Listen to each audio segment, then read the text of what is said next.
Hi ಸ್ನೇಹಿತರೆ, ನಾನಿವತ್ತು ನಿಮಗೊಂದು ಅದ್ಭುತವಾದಂಥ ಸ್ಥಳವನ್ನು ಪರಿಚಯಿಸ್ತಾ ಇದ್ದೀನಿ. ನೀವೆಲ್ಲರೂ ಕೇಳಿರ್ತೀರ, ಹಾಗೆ ನೋಡಿ ಕೂಡ ಇರ್ತೀರ. ಅಂತಹ ಒಂದು ಸ್ಥಳ. ನಾನಿವತ್ತು ನಿಮ್ಮನ್ನು ಮಡೆನೂರು ಅಣೆಕಟ್ಟಿಗೆ ಕರ್ಕೊಂಡು ಹೋಗ್ತಾ ಇದ್ದೀವಿ. ಈ ಮಡೆನೂರು ಅಣೆಕಟ್ಟು ಸಾಗರದಿಂದ ಸಿಗಂದೂರು ಹೋಗುವ ರೋಡ್ನಲ್ಲಿ ಬಂದು ಅಂಬರಗೋಟ್ಲು ದಾಟಿದ ನಂತರ ಒಂದು ಗೌರ್ಮೆಂಟ್ ಪ್ಲಾಂಟೇಶನ್ ಬರುತ್ತೆ. ಅದರೊಳಗಾಸಿ ನಡ್ಕೊಂಬರ್ಬೇಕು. ನೀವು 4 ಚಕ್ರದ ವಾಹನದಲ್ಲಿ ಬರೋದಾದರೆ ಇಲ್ಲಿ ಒಳಗಡೆ ಬಿಡೋದಿಲ್ಲ. 2 ವೀಲರ್ನಲ್ಲಿ ಬರೋದಾದರೆ ನೀವು ಈ ರಸ್ತೆಯಲ್ಲಿ ಬರ್ಬೋದು. ನಾವು 4 ಚಕ್ರದ ವಾಹನದಲ್ಲಿ ಬಂದಿದ್ದರಿಂದ ಈಗ ಬೈ ವಾಕ್ ಹೋಗ್ತಾಯಿದ್ದೀವಿ. ಸುಮಾರು 8 ಕಿಲೋಮೀಟರ್ ದೂರ ಇದಾಗುತ್ತೆ. ನಿಜಕ್ಕೂ ಈ ಒಂದು ನಿಸರ್ಗದ ಪಯಣ ಅದ್ಭುತವಾಗಿರುವಂಥದ್ದು. ತುಂಬ ಪ್ರಕೃತಿಯ ಆಹ್ಲಾದತೆಯ ನಡುವೆ ನಿಮ್ಮ ಹಲವಾರು ಸ್ನೇಹಿತರೊಂದಿಗೆ ಬಂದಿದ್ದೆ ಆದರೆ ಒಂದು ರೋಚಕ ಅನುಭವವನ್ನು ಪಡ್ಕೊಂಡಿರೋದ್ರಲ್ಲಿ ಖಂಡಿತವಾಗಿಯೂ ಎರಡು ಮಾತಿಲ್ಲ. ಬನ್ನಿ ನಮ್ಮ ಜೊತೆಗೆ. ನಿಮಗೆ ಮಡೆನೂರು ಡ್ಯಾಮಿಗೆ ಹೋಗುವಂತಹ ಸಂಪೂರ್ಣ ವಿವರವನ್ನು ಈ ವಿಡಿಯೋದಲ್ಲಿ ನಾನು ನಿಮಗೆ ಕೊಡ್ತಾ ಹೋಗ್ತೀನಿ.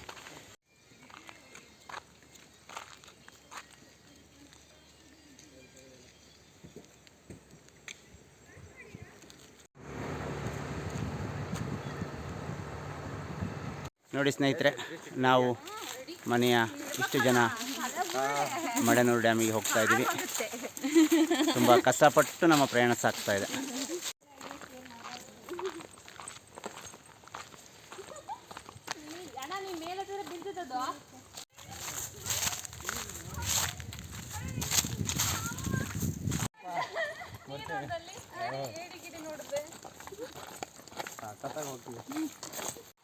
ಅಳತೆ ಕೂಡ ಹೇಳಿದ್ರು, ಸೇಮ್ ಅದೇ ಅಳತೆ. ಅಯ್ಯೋ ಇದ್ಕಡ್ರಿ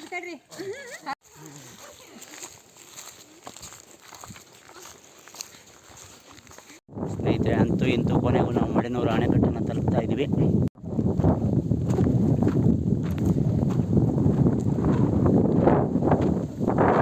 ನೋಡಿ ಸ್ನೇಹಿತರೆ, ಇದು ಮಡೆನೂರು ಅಣೆಕಟ್ಟಿನ ಒಂದು ವಿಹಂಗಮವಾದಂತಹ ನೋಟ. ನಮಗೆ ಅಲ್ಲಿ ದೂರದಲ್ಲಿ ಕಾಣುವುದೇ ಮಡೆನೂರು ಅಣೆಕಟ್ಟು. ಸ್ನೇಹಿತರೆ, ಈಗ ನಾವು ಅಣೆಕಟ್ಟಿನ ಪ್ರಥಮ ಭಾಗಕ್ಕೆ ಬಂದಿದ್ದೀವಿ. ಇದು ನೋಡಿ, ಇಲ್ಲಿಂದ ಆರಂಭ ಆಗ್ತಾ ಇದೆ ಅಣೆಕಟ್ಟು.